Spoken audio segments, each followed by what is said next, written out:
you have this pendant here. It's been a few weeks I haven't worked on it, and we're back again to take a look at how I can incorporate these stones here. And I did have a little bit of a play off camera while I was chilling out with my kids in the background, and I started to have a play with the bicones like this. So a combination of D-raw and right angle weave, and what I thought we'd do is make another component of each of these so you can see how I did it. Alright, so for my D-raw rope, I've got one unit of D-raw and then one of these units with the 2-hole cab in the middle. So we're going to replicate that. So I'm going to pick up my 4 beads to start the D-raw, and I'm going to bring them into a circle by passing through those 4 beads again. In the same direction, you can put it over your finger like this so it's easier, and just passing through those 4 beads again. And when you pass through one more bead, makes it easier to have your tail thread going in the opposite direction so you can pull it up tight and see that circle form. There is our inner circle of the D-raw unit. So now I pinch that unit between my fingers, and I'm going to put what I call an embellishment bead in between each of these initial beads, and you can see they just sit there in the gap like that. 2, turning it around, holding it in my fingers there, 3, and then the 4th one there. Alright, now I want to come out the other side of this unit just so that my tail thread is in the opposite direction to my working thread. It just really helps with tension to have something nice to hold on to. So you can see I've just thread my way through to the other side of the unit, and then this tensioned thread is held nice. Okay, so for the next beads we need to add 4 of the 6mm bicones, and these are the challenge beads. And bicones can have a little bit of a tendency to be sharp, so just be careful as you're pulling them up on this angle that they're not too tight. And because they are a little bit heavier than the seed beads, I am going to work that thread path once more. I'm just heading through all 4 beads again, just to give them a little bit more tension to work with. You can see that's my inner 4 beads of the D-raw unit. They look a bit different because they are larger beads, but this is the same as the pink beads in this first unit that we did. Now I need to add the embellishment beads. You can see this becomes the embellishment bead on this side of the unit, and I need to make my way through the next bicone and just pop a size 11 seed bead in the corner there. See that? And it just adds a little pop of metallic in that opening, and we'll do that all the way around. Now with the adding of the 2-hole cabochon, I am actually going to do that from the side of the unit, so I'm going to make my way to exit a size 11 on the side of the unit like that. Okay, now I'm going back to my pink beads now, and you can see on the side of these units here they've got 2 beads either side going into this 2-hole cabochon, and on the ends we've got 3 beads in that stack. So we're going to work with the 2 beads first, and then we come back and add that embellishment bead afterwards. So I pick up 2 of my pink size 11s. I'm going to pick up my 2-hole cab, and I'm exiting this side of the size 11, and so I want to make sure that I'm going through the relevant side of the 2-hole cab as well. And then 2 more size 11s, and then go through the size 11 on the opposite side.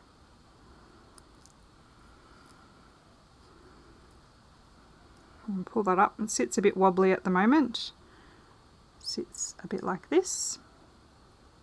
So now we want to pick up 2 size 11s, go through the second hole of the 2-hole cabochon, and then 2 size 11s, and through that pewter one between the bicones. And when you pull that up, you have this 2-hole cab sitting on top there, on top of the units. Now I'm going to work my way across here to this next 11 between the bicones, and I'm going to pick up 3 of the 11s, go through this hole here, and then 3 of the 11s, and go back through this one here. And what this does is it just creates that little pattern, the little star-shaped pattern is starting to form. So then head across to the size 11 that is at the very beginning, which is joining to our unit at the beginning here. So you can see I'm coming through this size 11 here now. And I'm going to pick up 3 of the pink, go through the 2-hole cab, and 3 of the pink, and go through that size 11. Like so. Now what we want to do is head back up into those size 11 pinks, and we're going to add a little embellishment bead at the top here, at the top of that little section. So go through the next 2, down into the pewter 11, and then up 2, and we're adding an embellishment bead in that little corner,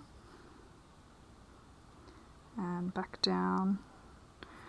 And as I'm pulling the tension up on this, it's starting to get tighter, so I have to only go through a few beads at a time so I can get around those corners. Down here,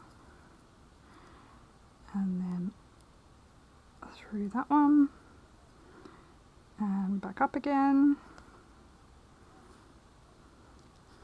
And that's the last of those pewter beads added. Now to get these to sit really nicely and sit up nice and predominantly like a picot, I'm now going to go through that same path that I just did, but I'm going to skip going through the pewter coloured ones, and it just helps form little picot shapes, brings up the beads a bit tighter. You see I'm only going through the pink ones. Just pulling that up. I've got the needle all tangled. Coming up. And you can see I'm skipping the pewter beads the whole way around. I'm just going through the pink, and you can see how it's really cinching in those picot shapes and making them a firmer hold around this cabochon. And it's giving it quite a nice look, as well as giving it good tension as well.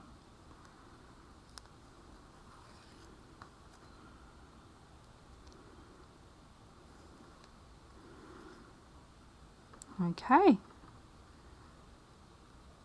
all done. Now to make it so that we can join our next D-roll unit, we just have to pass our needle through and make our way back to the other side. And we're going to make our little D-roll unit off here. So we pick up our 4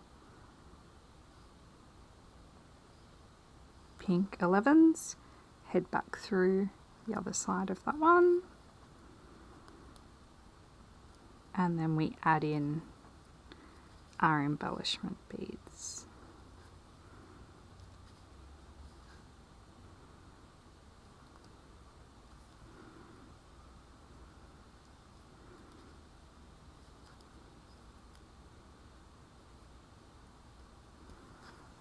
Into each corner. So you can see now we've got one of these units, and it's looking great. We're up to adding the smaller unit on. The best way you can thank me for this creative content is to like and subscribe. If you want to add a comment or ask me any questions, please do so below and I'll get back to you as soon as I can. For the smaller unit, we pick up 4 of the bicones and pass through the opposite side of the bead we've just exited. So I'm exiting on this side, so I need to pass the needle through the other side. And I'm going to circle through all 4 of those beads again, and that's just because bicones can be quite sharp, and I just want to make sure that they've got enough thread to prevent them from breaking or wearing over time. I'm not pulling it too tight because we are going to be sewing around the beads a little bit more. So as in normal D-roll, I'm just coming in to exit here, and I'm adding in a size 11 seed bead, and I'm going to add that in to the 3 points where there's a gap between the bicones. The first one where we were exiting the 11, that's the one that's shared between this unit and this one. And so now we've got our 4 size 11 seed beads in there as well. Okay, so now what I do is I square stitch a size 11 seed bead here, just on top of that one. And I'm going to pass through that for a second time as well, just to secure its position and makes it a little bit tighter. Okay, now I'm going to do a unit of D-roll coming off that square stitched bead. So I pick up my 4 pink seed beads and I'm exiting that side of the unit, so I need to put my needle into this side. And I pull those beads up, and then just like any unit of D-roll, we put the 3 what I call embellishment beads into the little gaps. 1 and 2 and 3, and then of course the 4th one's already there because that's what you built your unit off. So now these 3 sides are not connected to these beads here, so all I do now is thread my way through to the next available pewter 11, and then I'm going to square stitch this bead and this bead together. So I do that by just making a circle through the beads to cinch them in together, and again I'm going to do 2 passes through that thread path before stepping through to the next pewter bead. That's now connected in 2 spots. Now I'm going to connect it here.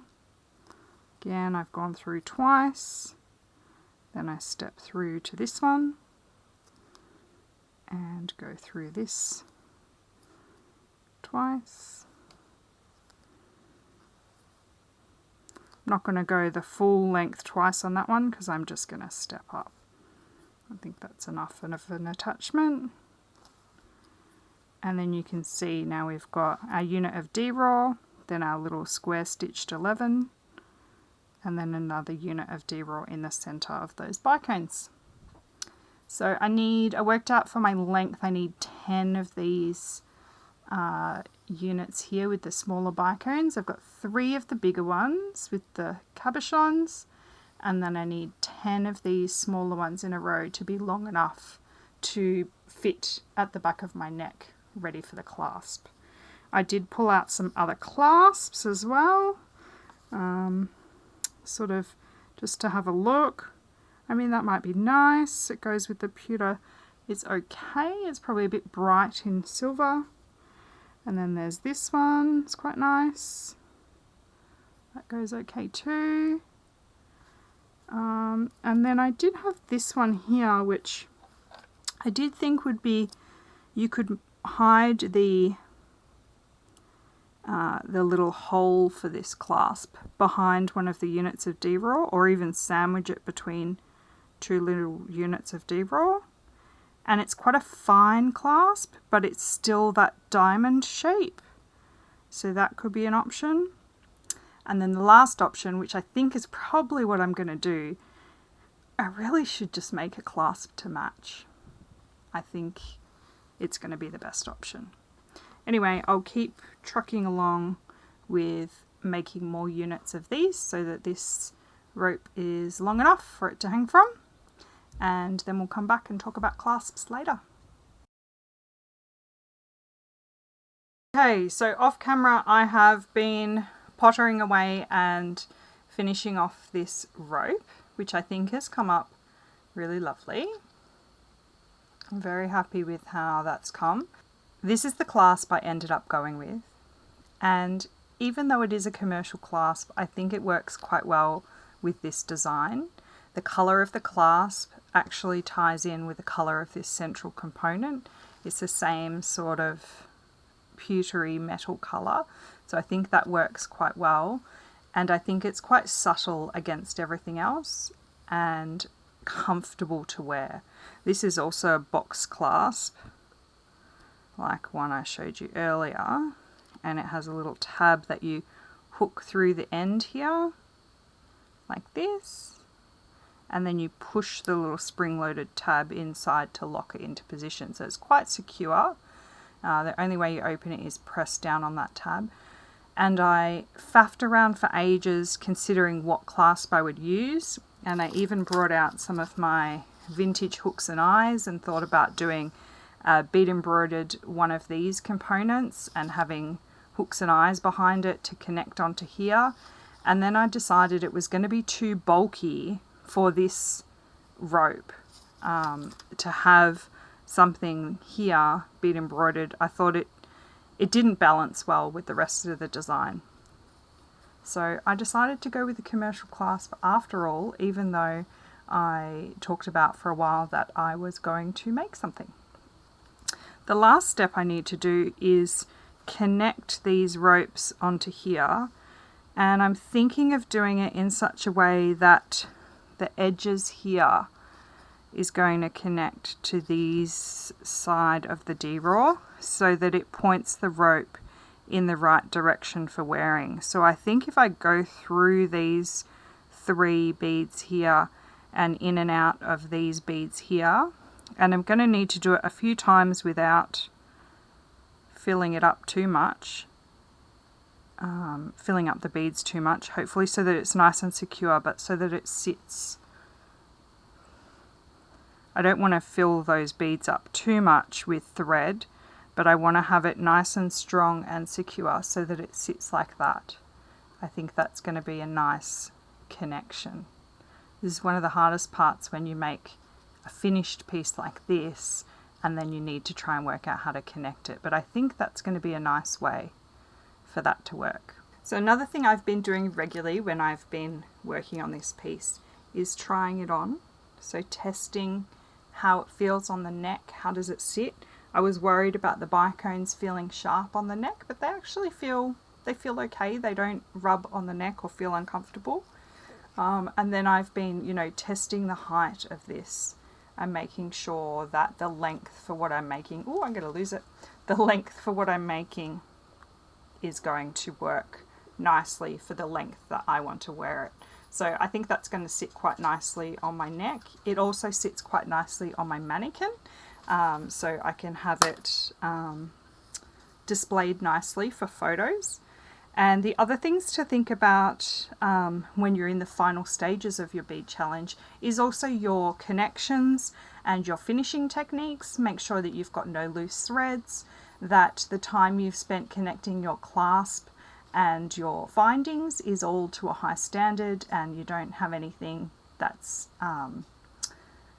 it's nice and secure. It's not going to fall off. It'll be held multiple times during judging, so people who are judging your work will try it on and see how it looks being tried on. So it's good to test your work on a bust if you've got one, like a jewelry bust, or I have a mannequin that I try my work on, and of course on myself. My daughter likes to try things on too, so that really helps to see it on another neck and see someone else wearing it and moving in it and seeing how it sits. So take your time with your findings and your clasps and your closures and your connections, that you're making them look good and that you're not leaving any loose ends, and you're giving as much effort into the finishing of your piece as you are into the making the main focal parts. And that can be really tricky, especially if you have a deadline and you're rushing to finish your piece.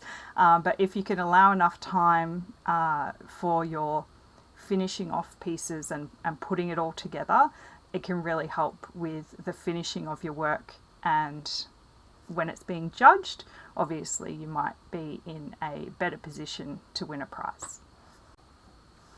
Alright, so I'm going to work on this connection here with this, and for this first one I've got a knot on the end of my FireLine here, and I'm going to embed the knot right into the work, into the front of the work here, maybe just in between those bugle beads where no one will see it, and then we can work our way along the edge where we need to be, and doing a few little stitches there along that edge will just give us a bit more of a secure knot. Alright, so I've connected it next to the blue stone. Make sure you're connecting your work where you want to join it. I wanted that stone to be the top. Well, that was silly. What a lesson learned there, hey?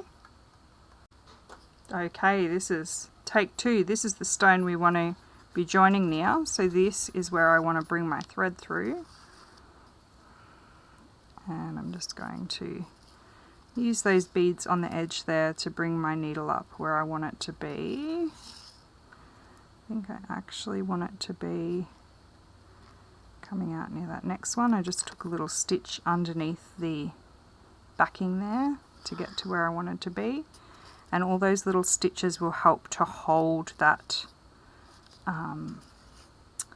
knot that I put in the front there. Now I did it through between those beads there, and you can't see that knot at all, so I don't mind that knot is in the front of my work.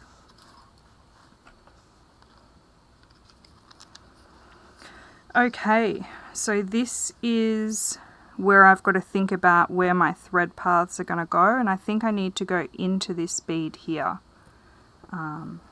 first. So let's try that. Hang on. Yeah, into this bead here. Let's try that. Let's see how it looks. If I go into that bead, if I travel around this D-raw unit, I've got some tight beads there, which could potentially be tricky to get through for our connection. I'm just going to work carefully. I might even need to size down a needle. I'm just heading down the other side of the unit, I think I need to size down a needle and come out of this bead here. Alright, so if I've already got 2 points of contact here, I've got one thread coming this bead to this bead, and this bead is going to connect to this one. So I'll head through that. I'm going to take a bit of a chunk of foundation. I'm going to go through some of that foundation. I'm coming up, you can see there in between those beads there. This is to give the FireLine some nice toothy something to grab onto. Now I'm going to bring my thread down. I've come out the back of the work.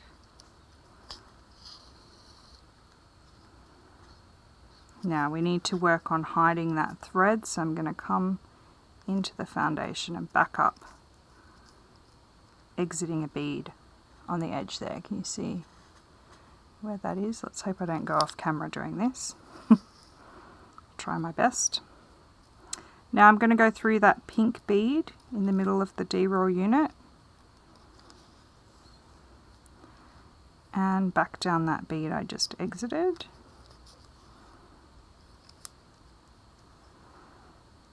Now, how is that looking for shape? I think that's looking quite nice for shape. And I think I just need to go back through all those thread paths again. I'm going to bring my needle through just that edge bead there.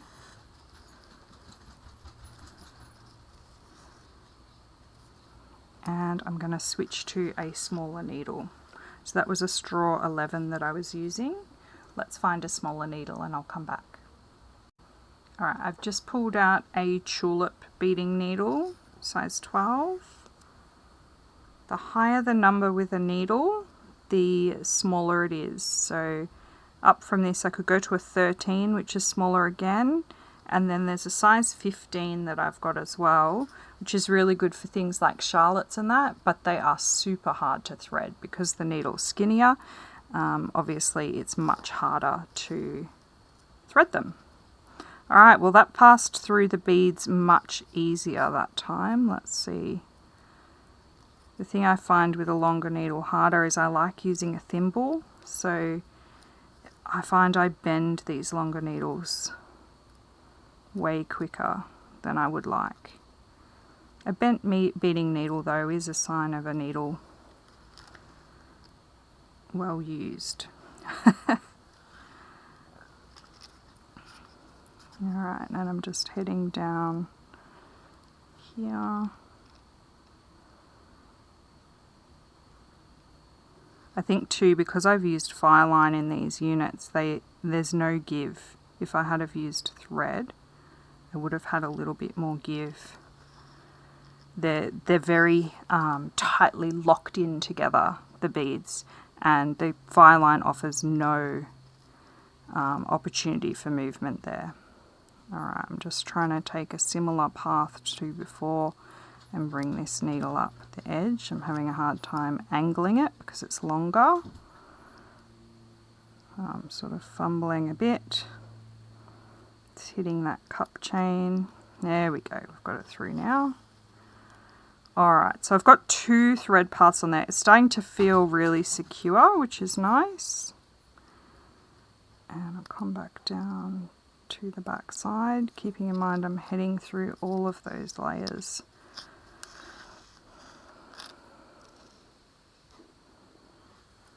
I've come out the back of this. I just want to take a little stitch, a not noticeable stitch, and I want to try and come through that middle bead again. There we go, see that? Just a bit of easing, bit of pottering around until I got it there. It's getting hard to push that through.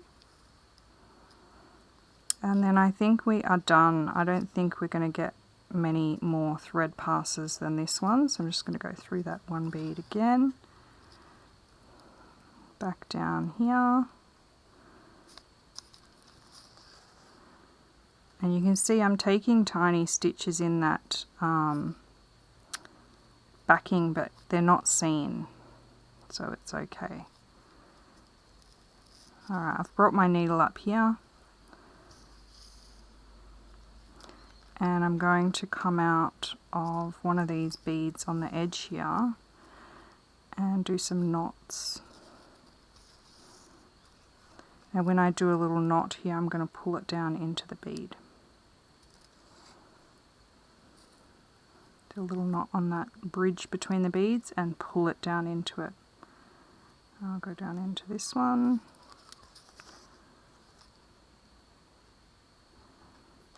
come over here somewhere.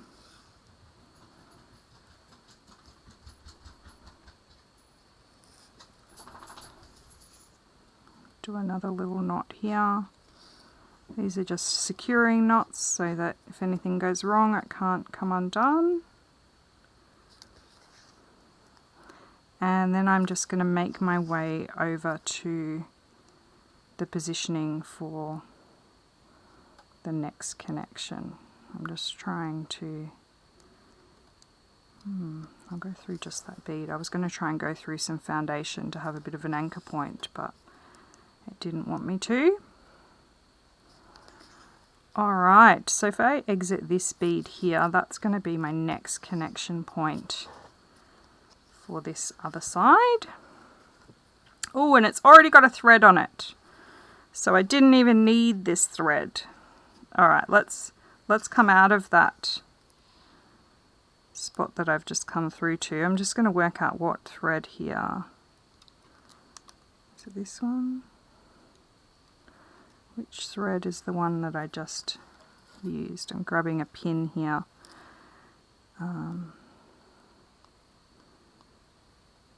Just want the thread that I just pulled through. There we go, it's that one. I'm just pulling out of that bead. We don't want any more thread in those beads than we need. And I've already tied a few knots on this thread, so we'll just melt that off down to nothing. Okay, one connection done, and this one's got a thread on it, so we're going to use that thread for connecting this side. And if you've got something that doesn't have a clasp or anything, you do need to keep in mind not to twist up or tangle, but because this has a clasp, I can undo that and get that all sorted. Alright, so we are going to come back and do the other side. Okay, so I'm ready to join this side here onto there, and luckily where the thread is exiting is the perfect spot for me to just head down into here and come up through the backing, so we'll do that. And make sure that your ropes, if they do have a front side or back side, that they are not twisted or anything. And I'm just going to come back down through the whole back of the work. I'm going to flip over to the other side so I can see where I'm coming out. And I want to come across to the third size 11 along like that.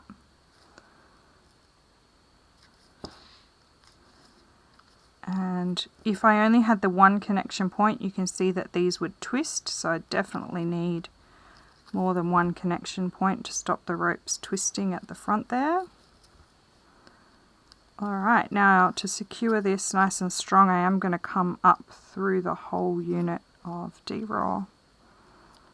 Head right the way around.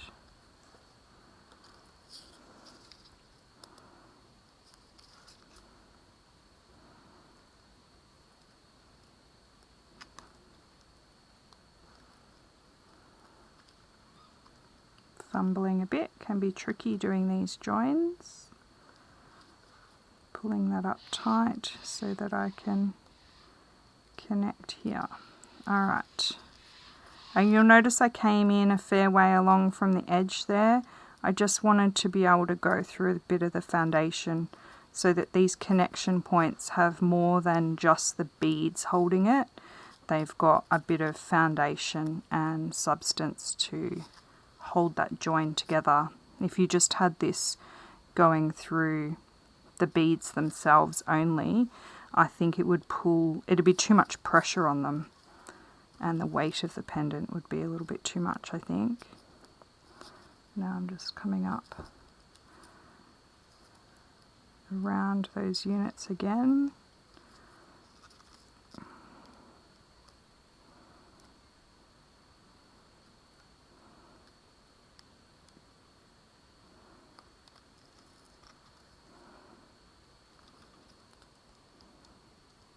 And back down through that one. There's a little bit of the edging there not sitting so nice. I'm gonna try and make that sit better with my next stitch. See that little bit of foundation.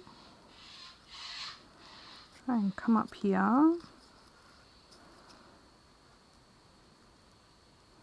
Going to pin it into position with a stitch.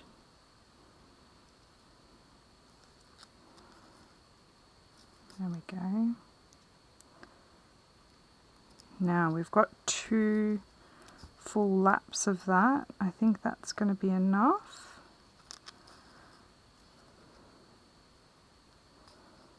Come out of here and start doing some knots like we did from the other side. Come through here, do a little knot, pull it down into the bead so you can't see it.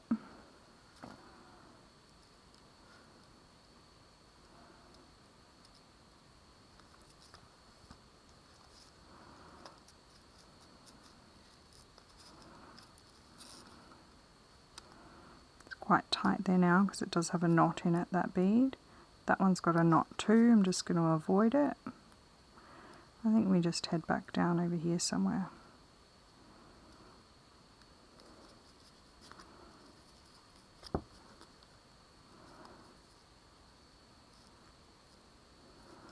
Coming over to some beads that have not as much knots and threads in them already to knot this off. So put a knot in that bead.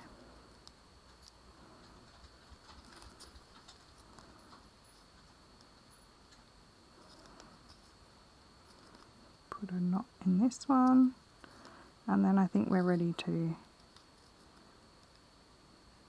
melt this off. Do one more knot just for fun. I've got enough thread there and I can. And then I'll melt that off on towards that knot. That's going to really struggle to undo, having a melted knot up against that little half hitch in the bead. Alright, so you can hardly see those knots because they're pulled down into the beads. Connections look good on the back there, nice and strong. And how's it looking from the front? Let's just have a little look. I think it's sitting quite nicely.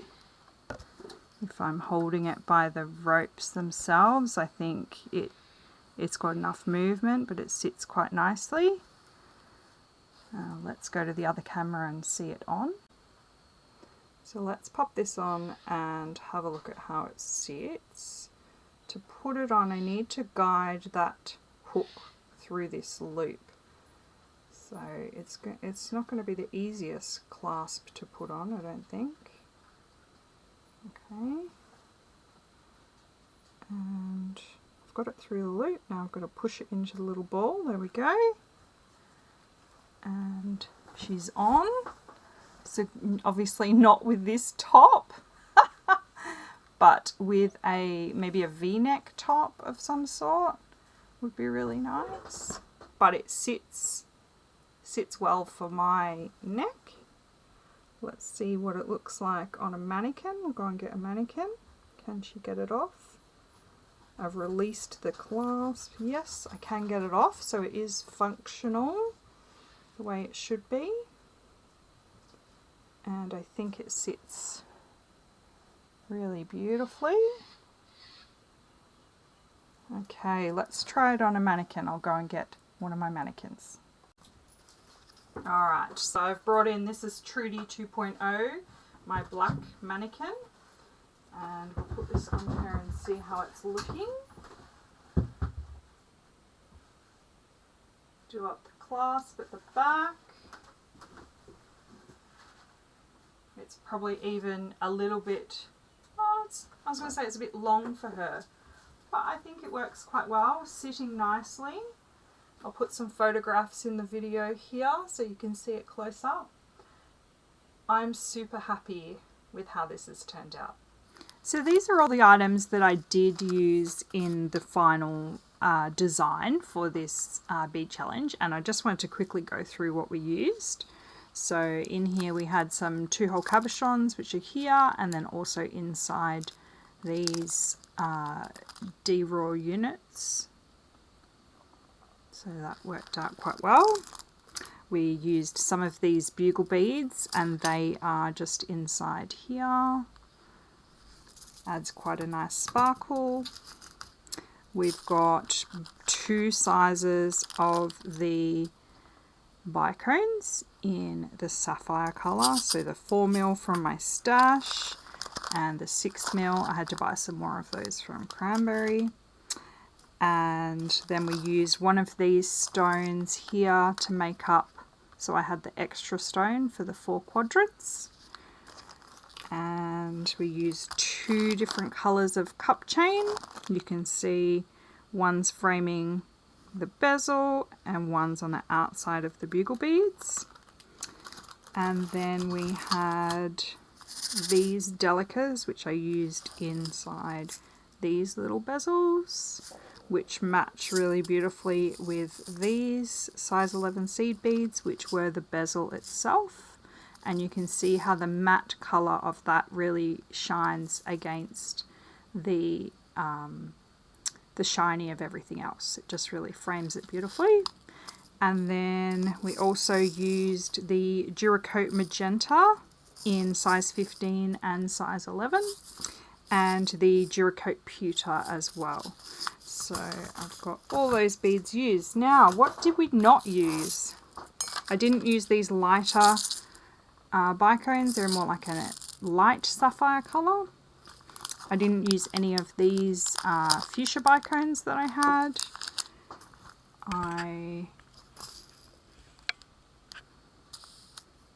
I didn't use this colour lined light amethyst fuchsia in the end at all. I didn't use either the size 8 or the size 11 in the fuchsia luster. And I decided not to use these silver lined cobalty beads or sapphire-y. I pulled these out to use and didn't end up using any of them. They're like a little metal spacer, and I originally was testing those up against the edge of the bicones to see what they're like when I strung them, and I didn't like that at all. And I didn't end up making my own clasp and using hooks and eyes. So they were all the things that were in this stash tray that I have here sitting with all the different things inside, and didn't use any of those. But what we did do is make a really enjoyable pendant that I'm looking forward to wearing a lot. So thanks for coming along for this journey to make our very own bead challenge together. I hope you enjoyed the process of learning how I did it and why I decided to use certain beads or change things along the way. Thanks again for coming along, and